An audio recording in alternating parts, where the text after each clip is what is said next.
What's going on, everybody? It's your boy Spencer. Obviously, the ban list came out today. I made like a funny little post, earlier when I saw it on my lunch break at work. But I'm gonna go through it now, and it's way busier than I thought it would be. And some of them are just absolutely insane, and we'll talk about that here. Protos, no surprise, right? Everyone knew why they make these cards in the first place. Or I guess this one was pretty old and just hasn't been used for a long time. But just like VFD, you can't just shut someone from playing the game. Like you have to. That's just not how the game should work. It's just all those cards have been banned, and this one just adds to the list here. And hopefully they never make a card like that ever again. Now this one, okay, so this is like a big reason for me, like why people leave the game of Yu-Gi-Oh. There's a whole like generalization, like, oh, when Pendulums came around, I stopped playing Yu-Gi-Oh, and like that's always like in a group of people who like no one cares about, but when you put something out in the Megatons, you're encouraging people to buy them to like right business. So why reprint the Drytrons if you're going to kill the archetype? This is what happened to me too a couple years ago. I was playing, I think, like Pendulum Magician, and then they just banned Electromite just like that. Was doing nothing in the meta game, and obviously Drytrons were around, but they weren't topping anything. It wasn't a tier 1 deck, and that was a very definitive. So, and you limit this card to 1, and now it's banned. No one's playing Drytron anymore. You just stop people from playing that entire archetype, at least in my opinion. I would never touch this deck with a 10-foot pole now. I was interested in it for a while, but here we are looking at Ava. It's just stupid. It's nonsensical to me that they would make this, and I don't really care ultimately at the end of the day. And there's a couple things. So like paper Yu-Gi-Oh is obviously very expensive, and I've kind of reserved myself to just like not committing to it at all. Like outside of really casual decks, that'll never be touched. That's pretty much how it feels, because this is what you're going to run into as soon as you start investing into anything, and as soon as you start investing into things that may now be budget, and then now you just found out you wasted all your money. So that's why a big reason people leave the game. Now, this kind of problem gets like circumvented a little bit because in Master Duel, the most expensive single is an ultra rare. But in real life, we know it's not like that. So they're just ruining real life Yu-Gi-Oh with making a ban like this. That's just my opinion. You guys let me know what you think in the comment section down below. But yeah, we'll keep going down here. I don't remember everything here. Some more Bird of Sovereignty. I get it, I guess. I don't think this is the reason that Bird Up was OP, personally, but yeah, sure. I mean, it seems kind of harsh in my opinion, but TCG, like, they simply do not care. And I think that was it for the bans. Just kidding. Imperial Order, thank goodness. Obviously, this card should have never even been limited. It should just be banned. It's the same thing as Protos. You can't lock your opponent out of one part of the game. That's like you're ruining the game that you made, right? In theory, it's like, hey, here are all these cards. What's like, here are these cards that prevent you from activating those. Like that's just dumb. Royal Decree is still like legal, but no one plays trap cards, right? So it doesn't matter anyways. But thank goodness this is out, or this is banned. It needed to be out of the game pretty quickly. Limited Astrograph Sorcerer comes off. How are you gonna? I mean, this is cool. I mean, I can't complain too much. I like Pendulums personally, so I mean, it's cool to see this. But you're gonna do this, but not unban Electromite at least to 1, and just see what happens. Is Pendulum gonna suddenly like storm onto the scene? Like, no. Electromite makes more sense than Astrograph Sorcerer in my opinion, but all right, cool.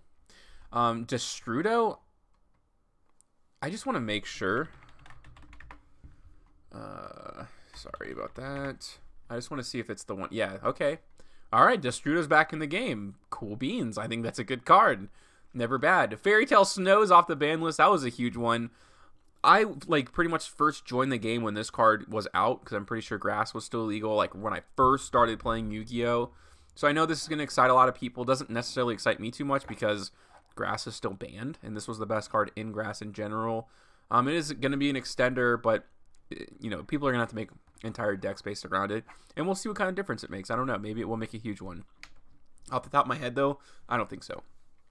Lunalight Tiger, that's pretty cool. Obviously, you can do some pretty neat stuff. This is like the best card in the archetype. It's now usable again.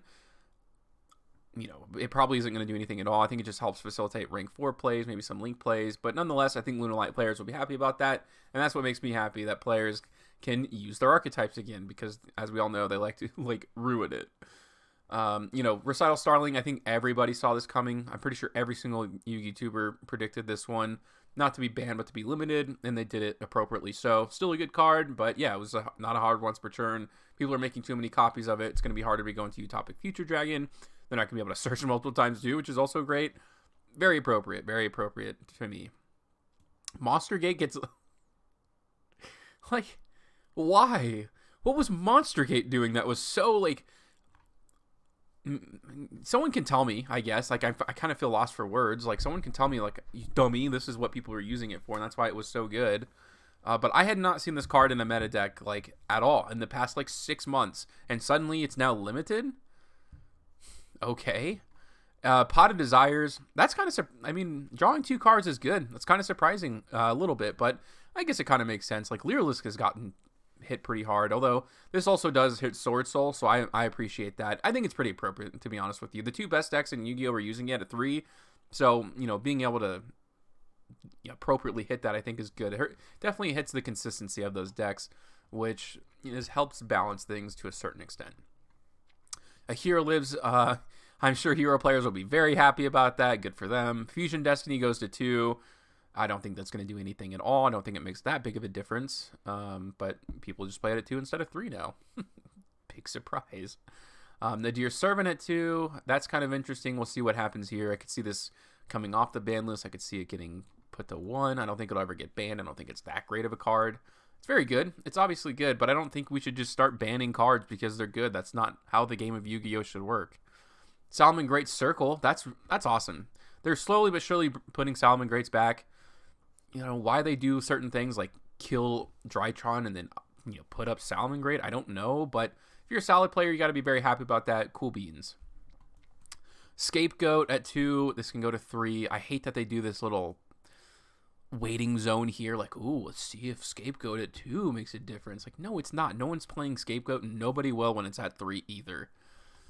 I think Salomon Great Circle could also come to 3, but who knows. Danger Nessie, like I said, it's like a quarantine zone. Emergency Teleport comes off. Thank goodness. That's cool for virtual world players. And then, you know, this, of course, like, is pretty insane.